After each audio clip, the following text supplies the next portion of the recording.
ছোট লোক কোথাকার মেয়েদের সম্মান করতে জানে না।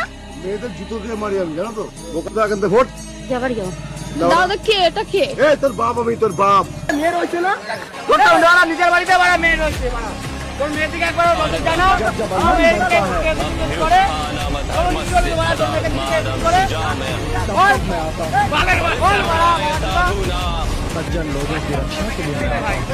কি খেয়েছিল তখন?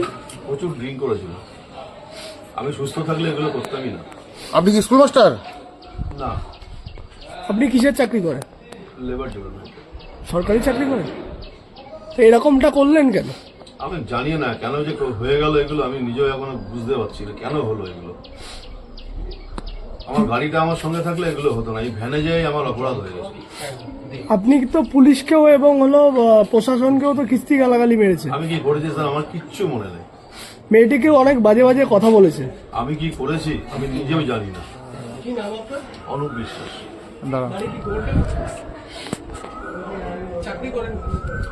আপনি কিসের চাকরি করেন? লেবার ডিপার্টমেন্টে। না, হাওড়াতে। তা আপনি একজন নারীকে এভাবে বললেন, কিছু মনে হলো না পরবর্তীতে? স্যার আমার তখনও আমার কোনো হুঁশ ছিল না। নেশার করে করে পরবর্তীতেও কি প্রয়োজন মনে হয়নি কিছু? হ্যাঁ, আমার তখন নিজেকে আর মুখ দেখানোর মতো জায়গা নেই, এরকম একটা অবস্থা আমার নিজের মধ্যে তৈরি হয়েছে। আপনি এটা চাকরি করেন, তারপরে এরকম ভাবে মদ খেয়ে বাড়ি যান নাকি? না, আমি করি না, আমার এরকম কোনোদিন হয় না। এই যেটা ঘটনাটা ঘটেছে আমার জীবনে কোনোদিন এরকম হয়নি। কি নাম বলেছিলেন মেয়েটারে? তা জানি না, হ্যাঁ, তা বলতে পারবো না। মেয়েটার সাথে যেটা করেছিলেন সেটা করা কি উচিত ছিল? একদম উচিত না।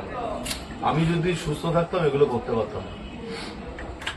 এখন কি মনে হচ্ছে নিজে? খুব খারাপ লাগছে এবং নিজেকে অনেক বড় অপরাধী মনে হচ্ছে। যেগুলো আমার পক্ষে সম্ভব না সেগুলোই হয়েছে আমার।